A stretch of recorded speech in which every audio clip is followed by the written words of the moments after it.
so guys Assam স্লেটৰ exam যোনটো 2025 চনত হ'বলগীয়া মাৰ্চত আছে সেইটো এক্সামো ফৰ্ম ফিল আপ ষ্টাৰ্ট হৈ গৈছে আপোনালোকে ফৰ্ম গৈ ফিল কৰিব পাৰে আৰু লাষ্ট ডেট হয় তাৰ 15 জানুৱাৰী ডেট চাগে এক্সটেণ্ড হোৱা চান্স থাকিব পাৰে কিন্তু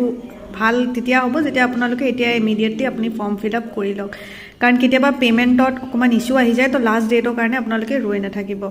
তো স্লেটৰ ফৰ্মটো কেনেকৈ ফিল কৰিব লাগে তাৰ মই ভিডিঅ' বনাম আপোনালোকক আপডেট দিম কেনেকৈ ফৰ্ম ফিল কৰিব লাগে কি আছে সব জনাম আপোনালোকক আৰু তাৰ পিছত আপোনালোকে ফিজৰ কথা জানি লওক কি ফিজটো সবৰে কাৰণে বেলেগ বেলেগ হয় হেতু মই ফৰ্ম ফিল আপৰ যেতিয়া ভিডিঅ' বনাম তাত মই আপোনালোকক জনাম যে ফিজ কাৰ কিমান হয় আৰু ফৰ্মত কি ডকুমেণ্টছ লাগিব হেবোৰ সব মই এজ এ হোল এটা ভিডিঅ' বনাম আপোনালোকে চাই থাকিব তাৰ পিছত আপোনালোকে এটো ফৰ্ম ফিল কৰাৰ পিছত পেমেন্ট কৰি মেলি আপোনালোকে কি কৰিব লাগিব যোনটো এপ্লিকেশন ফৰ্মটো চালানটো আপুনি নিজৰ লগত থব লাগিব তাৰ পিছত যাতে আপুনি হেতু আইডিৰ পৰা আপুনি লগইন কৰিব পাৰে